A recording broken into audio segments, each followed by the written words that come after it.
Paano kung dumating ang araw na magharap sina Mark Magsayo at Shakur Stevenson? May tsansa ba talagang mangyari ang laban na ito o masyado lang itong malayo sa realidad? At may isa pang usapin, bakit biglang nabuhay ulit ang pangalan ni Manny Pacquiao at Conor McGregor? Pag-usapan natin, isa sa mga napapansing posibleng mangyari sa mga susunod na buwan ay ang pagtapat ni na Mark Magsayo at Shakur Stevenson. Dahil pareho na silang nasa ilalim ng iisang promotional banner, mas nagiging posible ang matchup na ito kung magkatugma ang direksyon ng kanilang mga career. Pero mas naging usap-usapan ito matapos may isang fan na magsabi kay Magsayo na huwag na raw niyang pangaraping labanan si Stevenson. Ang dahilan? Para sa fan, napakatalino raw ni Stevenson sa loob ng ring at napakahirap niyang talunin. Ang naging sagot ni Magsayo ay simple pero may laman. Para sa kanya walang masama sa pangarap na makalaban ang pinakamahuhusay. Sa huli, ang magiging kapalaran niya ay nakasalalay sa kanyang pagsisikap at sa plano ng Diyos, hindi sa opinyon ng ibang tao. Sa tingin ko, ito ang tamang mindset ng isang world-class boxer. Kung iiwas ka sa pinakamalalaking pangalan, mahihirapan kang maabot ang pinakamataas na antas ng boxing.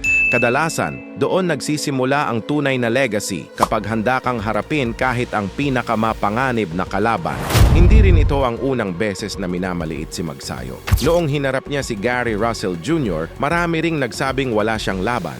Pero sa gabi ng laban, nagawa niyang gulatin ang mundo at agawin ang WBC featherweight title. Kaya kung sakaling matuloy ang laban nila ni Shakur Stevenson, hindi man siya ang paborito, isang bagay ang sigurado, hindi siya aatras. Samantala, muling nabuhay ang usapan tungkol kina Manny Pacquiao at Conor McGregor. Marami ang nakaalala sa naging matapang na pahayag noon ni McGregor kung saan hinamon niya si Pacquiao na lumaban sa mas mabigat na timbang. Iginiit pa niya na kung sa welterweight sila maghaharap, gusto niyang payagang gumamit ng ilang MMA techniques para raw maging patas ang laban. Matapang pakinggan ang mga sinabi niyang iyon noon. Pero makalipas ang ilang buwan, nagkita ang dalawa sa Saudi Arabia sa isang combat sports event. Kapansin-pansin na magalang at maayos ang naging pakikitungo ni McGregor kay Pacquiao, malayo sa maaanghang niyang mga pahayag dati. Hanggang ngayon, paminsan-minsan pa ring lumalabas ang usapin tungkol sa potensyal nilang laban, lalo na matapos maunsyami ang planong rematch ni Pacquiao kay Floyd Mayweather. Gayunpaman, kung pagbabasehan ang kasalukuyang sitwasyon ni McGregor, mukhang hindi na ito ang laban na pinakaaabangan ng karamihan sa mga fans. Ano sa tingin mo? May tunay bang tsansa si Mark Magsayo laban kay Shakur Stevenson? At interesado ka pa bang mapanood ang Pacquiao versus McGregor kung sakaling matuloy ito?